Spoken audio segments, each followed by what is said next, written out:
Olá, começa agora mais uma edição do programa Brasília de Perto e hoje nós vamos tratar de um assunto que interessa praticamente a todo mundo. Pois é, Diego, vamos falar da dificuldade de estacionar o carro em todo o Distrito Federal. Por isso paramos nosso estúdio móvel aqui no comecinho do setor comercial sul. Bia, quem nunca sofreu para estacionar o carro aqui, né? Praticamente todo mundo tem uma história para contar sobre a saga de parar o carro no centro de Brasília. Pois é, para conversar com a gente sobre isso, está aqui com a gente o secretário de Gestão Territorial e Habitação, Thiago de Andrade, que já esteve em outra edição do programa. Muito obrigada novamente, secretário. Obrigado a vocês, tema de alta relevância. Nós vamos assistir agora algumas reportagens, te convido para assistir conosco. E vamos falar das vagas, ou melhor, a falta delas.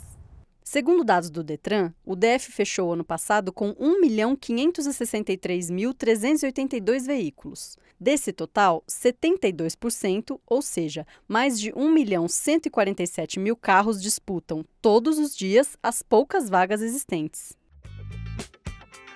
De acordo com a Associação Comercial do Distrito Federal, faltam 10.000 vagas de estacionamento somente na região central do Plano Piloto. Ou seja, encontrar vaga para deixar o carro em segurança nos setores hoteleiros, comerciais, de rádio e TV, hospitalares e na esplanada é praticamente um milagre. Vamos ver no vídeo.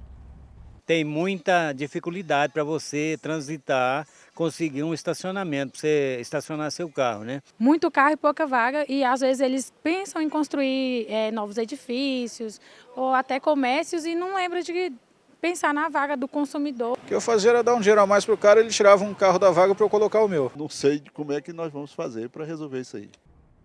Secretário, é um problema incontestável, né? Como é que o governo lida com essa situação toda? Houve um crescimento da frota de cerca de 100% em menos de 10 anos. São cerca de 7 anos, a frota dobrou de tamanho.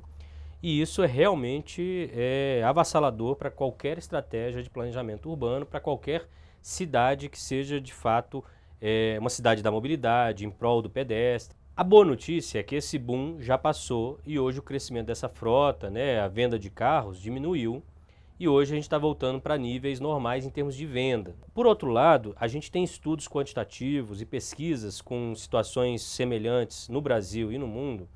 O carro é o instrumento de locomoção, é o veículo mais confortável para qualquer pessoa, para qualquer classe social. O carro ele deixa de ser confortável à medida que você pega trânsito e não encontra lugar para estacionar.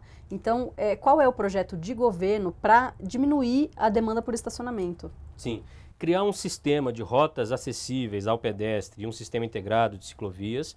Claro, melhorar o transporte público, uma reconfiguração de toda a integração, as linhas, etc.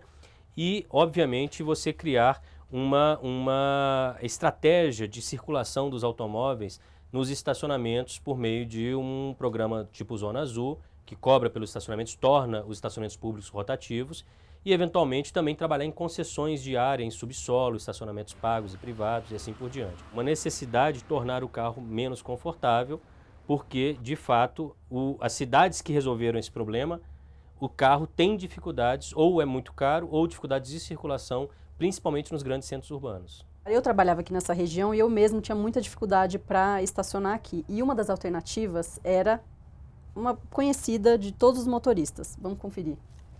Quantas chaves mais ou menos o senhor pega por dia? Umas 50 chaves, 50 a 60 chaves. Tem uns que pagam e uns que não pagam, né? O que paga é uns 50, 60 reais por mês. Só para cuidar da chave, né? Pois é, deixar a chave na mão do flanelinha é um pouco perigoso, né? Isso é uma questão do trabalho e do cadastramento de trabalhadores, de fiscalização desse exercício profissional, né? É porque há uma abundância, desde o projeto original, uma abundância de áreas públicas permitindo o estacionamento e permitindo que você ainda considere vir ao centro, mais importante, abastecido de transporte público, de carro. É porque ainda é convidativo vir ao setor comercial sul de carro. Secretário, a gente tem a participação de um especialista em trânsito que tem uma pergunta. Vamos conferir. Infelizmente, em Brasília, hoje nós não temos um projeto de mobilidade que foi desenvolvido no século XXI. Todos que estão sendo desenvolvidos hoje, que estão em implantação, começou ainda em 1980 e 1990. Quer dizer, a gente não consegue finalizar nenhum projeto aqui em Brasília. Quando que nós vamos ter as pistas com todas as faixas realmente livres, na zona central para se circular melhor e estacionamento em cima de calçada, em cima de gramado, quando que isso vai ser realmente proibido na zona central de Brasília. Secretário, a ideia é que um problema vai puxando o outro, né? Sem dúvida, o problema de mobilidade não é um problema com uma frente só, com uma solução só. Mas do ponto de vista do planejamento urbano e da paisagem urbana e da melhor agenciamento das questões do pedestre, a nossa política é essa de realmente retomar o espaço público, o espaço das ruas, das calçadas, para o pedestre em detrimento do carro. Então, por isso, a gente tem trabalhado nessas requalificações urbanas de pontos nevrálgicos, pontos centrais das cidades, né? Avenida Comercial e Sandu, você tem vários projetos de requalificação para o setor comercial, a gente tem projetos de requalificação para essa zona central e assim por diante. Tem mais um ponto delicado, secretário, que é o problema das filas duplas nas comerciais e também os moradores de quadras badaladas, digamos assim, do plano piloto, que quando chegam para estacionar na sua casa não encontram vagas também. Mais um vídeo, vamos conferir. Nós temos dois problemas. Um é o estacionamento em fila dupla, faz com que a comercial só tenha uma pista e aí o estacionamento lotado. A outra é quem mora na quadra, como eu, por exemplo, moro na 204, não tenho às vezes vaga para parar no meu prédio. Por quê? Porque o pessoal da comercial, restaurantes, bares, param o carro na comercial e e lotam o estacionamento da superquadra. A gente comumente ouve dizer, secretário, que Brasília é uma cidade que foi feita para quem tem carro, né? Isso está, inclusive, dito na gênese da cidade, que é uma cidade que tem realmente o viés rodoviário como um elogio, digamos, do automóvel. Por quê? Porque na época realmente nunca se pensou que poderia uma família com 4 pessoas ter 4 carros. A gente tem que deixar muito claro que a solução não é simplesmente colocar mais vagas. Isso é, como o especialista falou, uma política, digamos, do século XX, vamos dizer assim, ele quis dizer ultrapassada, em que isso é sem fim, né? Com relação ao comércio local, a gente crê que uma reconfiguração da rua inteira, ou seja, da calçada, de uma fachada do edifício até outra fachada do edifício, você consegue dar melhor mobilidade, você consegue reconfigurar o número de vagas e tornar esse ambiente menos convidativo, porque também, se a faixa dupla é inviabilizada, essas pessoas já vão ter mais dificuldade de parar na faixa dupla. Pois é, a associação comercial, a gente falou com eles disseram que isso é um problema que está afetando de fato o comércio. E eles falaram que apresentaram um projeto para o governo em maio deste ano, né? Vamos conhecer o projeto. Dentro dos nossos projetos, em todas as áreas, deveria ter um bolsão de estacionamento, que esse seria público, e os carros de apoio que fariam um translado, por exemplo, um bolsão de estacionamento, junto ao Parque da Cidade, no próprio estádio Mané Garrincha, com transporte de apoio que seria por vans e micro-ônibus.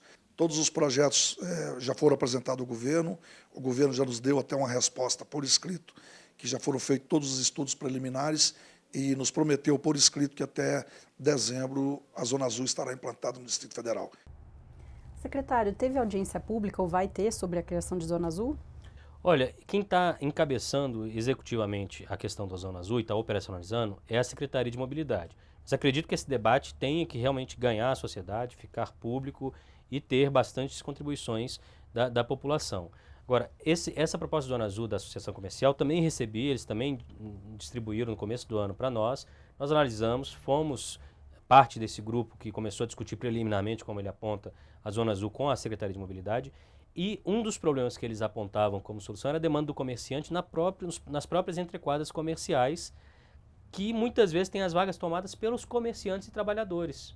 É uma ótima experiência trabalhar com essas zonas em que há o apoio do comerciante. Esse prazo do fim do ano vai vingar, secretário? Eu acredito que sim, dado o avançado da discussão dentro do governo e dado o empenho da Secretaria de Mobilidade na resolução desse problema e na solução desse problema por Zona Azul, eu acredito que sim. Governos anteriores, secretário, chegaram a cogitar PPPs para estacionamentos subterrâneos na Esplanada, aqui no setor comercial sul também. Isso é algo que está em pauta no governo Isso pode atual? fazer parte da estratégia da Zona Azul de forma global. Agora, o importante é considerar que no canteiro central da Esplanada tem um componente indissociável e fortíssimo de preservação. E a gente acha que tem muita solução possível nos arredores, com distâncias semelhantes e com soluções mais inteligentes. Esse assunto sempre rende bastante, mas a gente vai ficar por aqui. Obrigada, secretário, pela presença. Obrigado, secretário. Um grande abraço a você que nos acompanhou. A gente volta segunda que vem. Até lá, pode nos acompanhar pelas redes sociais e, claro, pelo portal Fato Online. Tchau.